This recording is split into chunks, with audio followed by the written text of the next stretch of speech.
కేరళ, పుదుచ్చేరి, అస్సాంలో పోలింగ్ ప్రశాంతంగా కొనసాగుతోంది. ఉదయం 7 గంటలకు పోలింగ్ ప్రారంభమైంది. పోలింగ్ సెంటర్స్ వద్ద ఓటర్ల క్యూ కనిపిస్తోంది. తమ ఓటు హక్కు వినియోగించుకునేందుకు పోలింగ్ కేంద్రాలకు పెద్ద సంఖ్యలో తరలివస్తున్నారు ఓటర్లు. అస్సాం, కేరళ, కేంద్రపాలిత ప్రాంతమైన పుదుచ్చేరిలోనూ ఎలక్షన్స్ జరుగుతున్నాయి. మొత్తం 296 నియోజకవర్గాల్లో పోలింగ్ జరుగుతోంది. 3 రాష్ట్రాల అసెంబ్లీ ఎన్నికల పోలింగ్ కు సంబంధించి మరిన్ని డీటెయిల్స్ మదార్ లైవ్ లో అందిస్తారు. మదార్, 3 రాష్ట్రాల పోలింగ్ ఎలా జరుగుతోంది?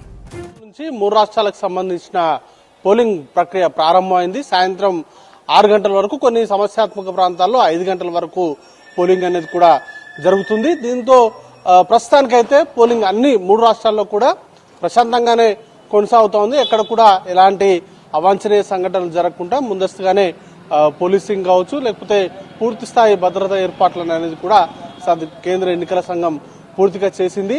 రాష్ట్రాలకు సంబంధించి ఎన్నికల అధికారులు అలాగే పోలీస్ భద్రతా సిబ్బంది ఎప్పటికప్పుడు ఎలాంటి ఇష్యూస్ తలెత్తకుండా పూర్తి స్థాయి వెబ్ కాస్టింగ్ తోటి ఈసారి ఎలక్షన్స్ ని కూడా కండక్ట్ చేస్తున్నారు. కేరళలో 140 స్థానాలు, అస్సాంలో 136, పుదుచ్చేరి కేంద్ర పాలిత ప్రాంతం పుదుచ్చేరి 30 స్థానాలకు అసెంబ్లీ ఎన్నికలు నిర్వహిస్తున్నటువంటి పరిస్థితి ఉంది. ఓవరాల్ గా ఇప్పటి వరకు ఎర్లీ ట్రెండ్ అంటే సుమారు 2 గంటలు కావస్తుంది.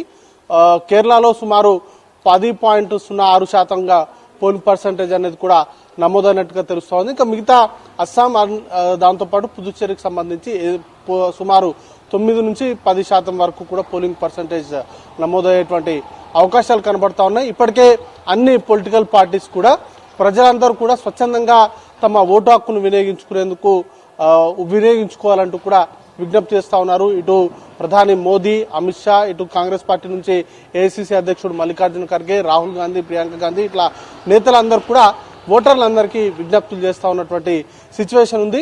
ఇక 5 రాష్ట్రాలకు సంబంధించినటువంటి ఎన్నికల్లో భాగంగా మొదటి విడతగా ఇప్పుడు ప్రస్తుతానికి 2 రాష్ట్రాలు, ఒక కేంద్ర పాలిత ప్రాంతానికి సంబంధించినటువంటి పోలింగ్ అనేది కూడా కొనసాగుతా ఉంది. ఈ 3 రాష్ట్రాల్లో కీలకంగా అస్సాం పైన అలాగే కేరళ పైన, ఈ 2 రాష్ట్రాల పైన ఎక్కువగా ఫోకస్ అయితే చేశాయి ఇటు ఎన్డీఏ అలాగే ఇండియా కూటమికి సంబంధించినటువంటి పార్టీలు. దాంట్లో ప్రధానంగా కేరళకు సంబంధించి ముఖ్యంగా లాస్ట్ 2 టర్మ్స్ కూడా అక్కడ ఎల్డీఎఫ్ అక్కడ అధికారంలోకి వచ్చినటువంటి పరిస్థితి ఉంది.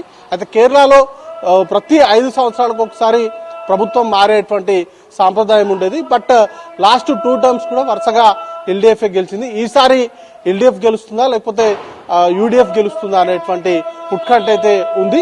ఇప్పుడు ప్రధాన పార్టీలు ముఖ్యంగా ఎల్డీఎఫ్ వర్సెస్ యూడీఎఫ్ గా ఉంది. అక్కడ ఎన్డీఏకి సంబంధించి ఎలాంటి స్టేక్స్ లేవు. లాస్ట్ 2 సార్లు జరిగినటువంటి అసెంబ్లీ ఎన్నికల్లో కూడా బీజేపీ అక్కడ కనీసం 1 స్థానాన్ని కూడా కైవసం చేసుకోలేదు. ఈసారి కూడా సేమ్ సినారియో రిపీట్ అయ్యేటువంటి అవకాశాలు ఉన్నట్టుగా పొలిటికల్ అనాలిసిస్ ఎక్స్పెక్ట్ చేస్తా ఉన్నారు. ఇక అస్సాంకి సంబంధించి కీలకంగా అక్కడ హిమంత బిశ్వ శర్మను బీజేపీ లీడ్ తీసుకుంది. హిమంత బిశ్వ శర్మ ముందుండి కూడా ప్రతి ఎలక్షన్స్ అయితే కండక్ట్ చేసినటువంటి సిచ్యువేషన్ ఉంది.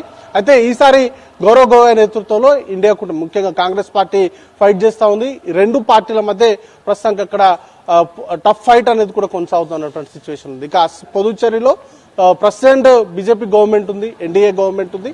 అక్కడ కూడా ఉన్నాయి చాలా తక్కువ సీట్లు, బట్ అది కూడా చాలా క్రూషియల్ రోల్ అనేది కూడా ప్లే చేసేటువంటి అవకాశం ఉంది. 5 రాష్ట్రాలకు సంబంధించినటువంటి ఎన్నికలు జరుగుతున్నటువంటి 5 రాష్ట్రాల్లో కేవలం అస్సాం అలాగే పుదుచ్చేరి 2 రాష్ట్రాల్లో మాత్రమే ఎన్డీఏకి సంబంధించినటువంటి గవర్నమెంట్స్ ప్రజెంట్స్ ఉన్నాయి. ఇక మిగతా 3 రాష్ట్రాలకు కూడా అక్కడ ప్రాంతీయ పార్టీలు లేకపోతే ఇండియా కూటమికి సంబంధించినటువంటి పార్టీల అధికారంలో ఉన్నటువంటి సినారియోస్ ఉన్నాయి. ఈసారి ఈ 5 రాష్ట్రాల ఫలితాలు కూడా దేశ రాజకీయాలను ప్రభావితం చేసేటువంటి అవకాశం ఉన్న నేపథ్యంలో ఖచ్చితంగా ఈ 5 రాష్ట్రాల పైన ఇటు ఎన్డీఏ అలాగే ఇండియా కూటమికి సంబంధించినటువంటి నేతలు స్పెషల్ గా ఫోకస్ చేశారు. ఖచ్చితంగా గెలవాలనేటువంటి కసితోటే ప్రచారాలు కూడా నిర్వహించినటువంటి పరిస్థితి ఉంది.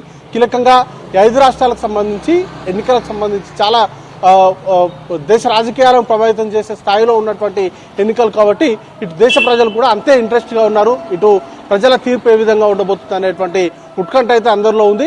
ప్రస్తుతానికైతే ఈ 3 రాష్ట్రాలకు సంబంధించినటువంటి ఎన్నికలు అనేది కూడా ప్రశాంతంగా జరుగుతూ ఉన్నాయి. అక్కడక్కడ ఈవీఎంల మొరాయింపులు లాంటివి తలెత్తిన వాటిని ఎంబడే సార్ట్అవుట్ చేసేందుకు అవసరమైనటువంటి టెక్నికల్ టీమ్స్ ని కూడా ఎప్పటికప్పుడు డిప్లాయ్ చేశారు. అలాగే రాష్ట్రాలకు సంబంధించి ముఖ్యంగా ఎలక్షన్స్ కి సంబంధించి ప్రతి అంశాన్ని కూడా క్షుణ్ణంగా పరిశీలించేందుకు మైక్రో అబ్జర్వర్స్ కావచ్చు, అలాగే వెబ్ కాస్టింగ్ ద్వారా ప్రతి ఎన్నికకు సంబంధించినటువంటి లైవ్ అప్డేట్స్ కూడా ఎన్నికల అధికారులు ఎప్పటికప్పుడు పరిశీలిస్తున్నారు. ప్రస్తుతానికి జరుగుతున్నటువంటి ఈ 3 రాష్ట్రాల్లో కూడా ఎక్కడ కూడా హింసాత్మక ఘటనలు అయితే ఇప్పటి వరకు రిపోర్ట్ కాలేదు. ఇక పోలింగ్ కేంద్రాల వద్ద అయితే ప్రజలకు సంబంధించి ముఖ్యంగా ఓటర్ల సందడి అయితే కొనసాగుతా ఉంది. ఎర్లీ అవర్స్ లోనే ఓటు హక్కును వినియోగించుకునేందుకు భారీగా ఓటర్లు గుమికు అక్కడ పోలింగ్ కేంద్రాల దగ్గర క్యూ కడతా ఉన్నటువంటి సినారియో ఉంది. అపర్ణ.